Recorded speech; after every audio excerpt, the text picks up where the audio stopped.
Welcome back to Understanding Your AP World Class, a podcast made just for you to understand your AP World Class. I'm Scott. I'm Sarah. I'm James. And I'm Ben. In today's episode, we are discussing the Second Industrial Revolution, the spread of industrialization, and reactions to the industrial age.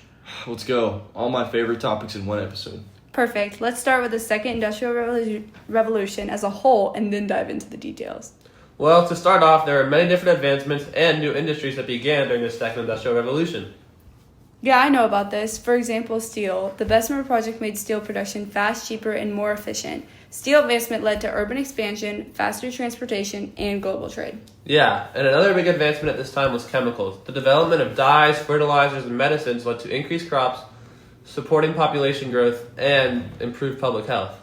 Wait. What about electricity? That was another big development. James, care to expand? Why, sure. Electricity revolutionized daily life. The light bulb extended work hours and improved living conditions as well as factory production. Ah, yes, the light bulb. Where would we be without it? Not just the light bulb, these advancements opened up new possibilities, including faster transportation, mass production, urbanization, and global connectivity. In Nikola Tesla's article, The True Wireless, he described how powerful electricity really could be.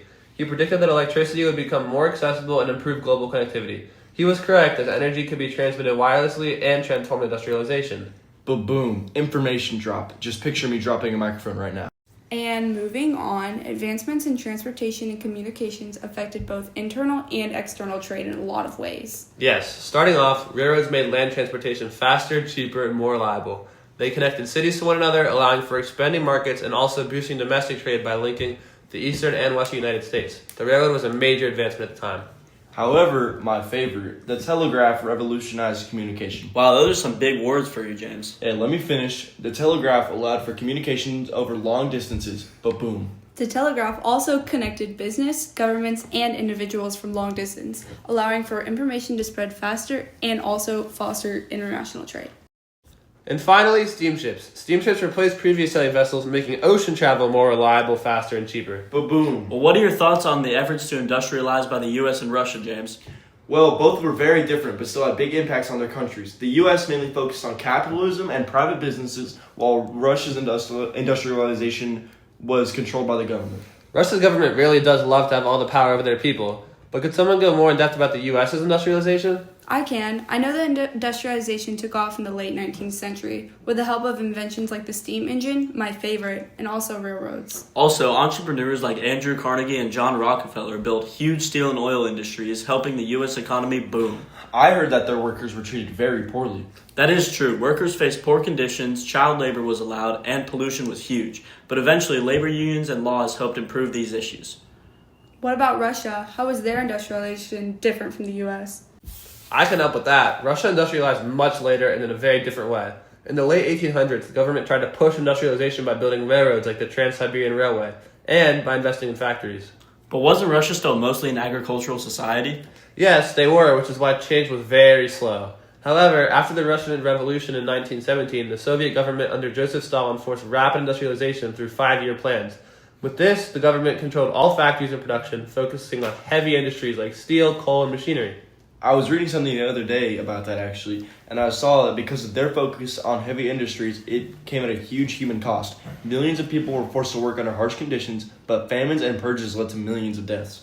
Oh, I understand it now. So both the U.S. and Russia were successful in industrialization and became very powerful world economies they just did it in a very different ways. Rip to all those people in Russia, though. But what about places like Latin America?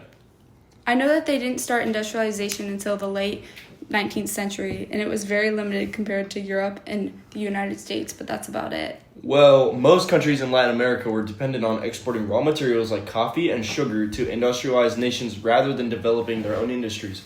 Also, the economies of Latin America were controlled by wealthy elites and foreign investors, especially from Britain and the U.S. So why weren't they very successful when they tried to industrialize, even with all those investors? Some attempts at industrialization were made, especially in countries like Mexico and Brazil, where urban centers and railroads were developed. However, most efforts were not successful because of the region lacked the infrastructure, technology, and skilled workforce needed for the large-scale industrialization. And political instability, lots of wars, and reliance on foreign goods made it difficult for local industries to grow. For example, as Domingo Faustino Sarmiento describes in his Facundo, Civilization and Barbarism, Argentina's size made it difficult for the government to centralize. This, along with a lack of strong institution of power, led to leaders ruling through personal power and in turn political instability. This became a large obstacle in Argentina's economic and industrial growth.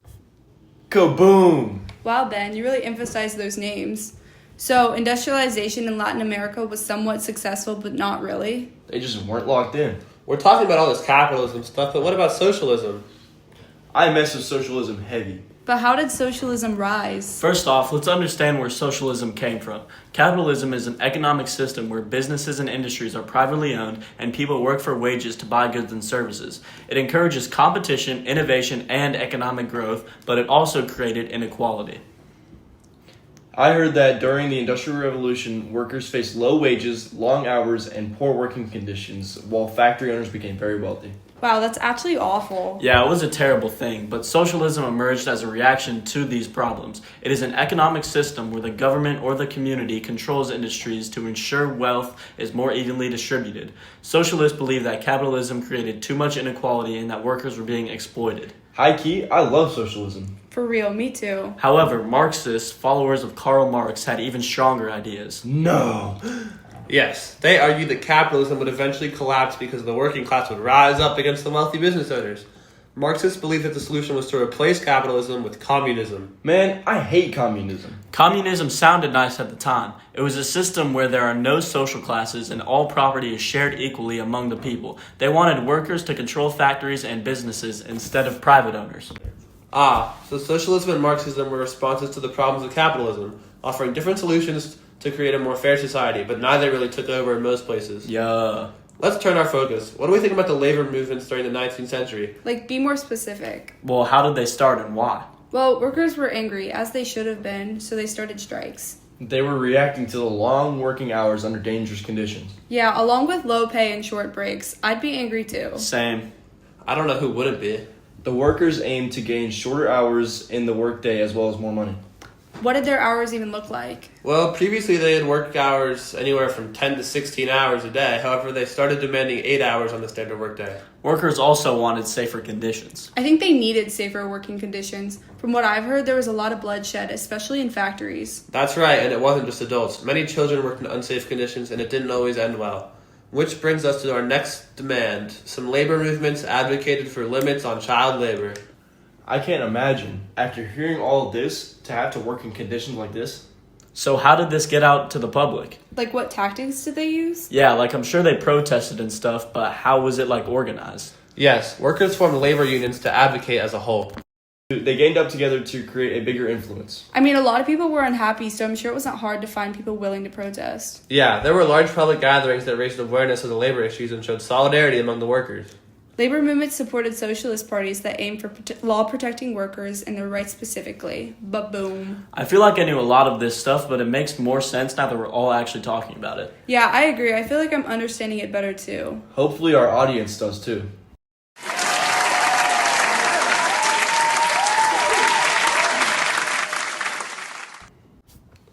And moving on, let's discuss the Ottomans and the Qing's reaction to European industrialization. Spoiler alert, not great. Yeah, I picture industrialization as a race. Europe driving a steam-powered train and the Ottomans and the Qings walking in the opposite direction. Actually, I picture them sitting down and refusing to move because it's tradition.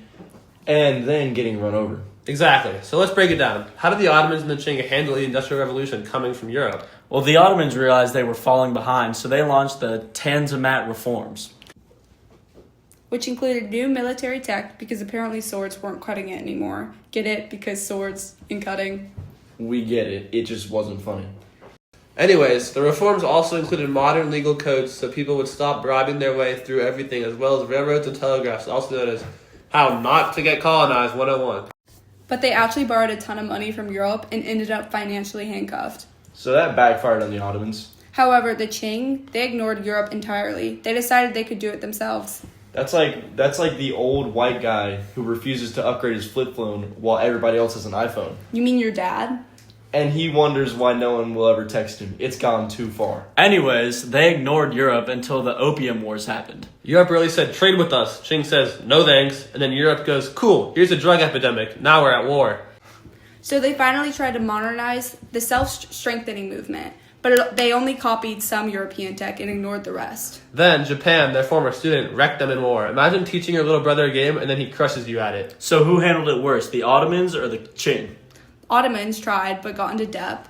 Qing ignored everything, then panicked a little too late. Like two guys drowning, one doggy paddling and the other denying water exists. The Qing takes the L. That's our show. Thanks for watching Understanding Your AP World Class, where you understand your AP World Class. If you enjoyed, leave some extra credit, or maybe a like or two. No comments, please. See you next time. Ba-boom!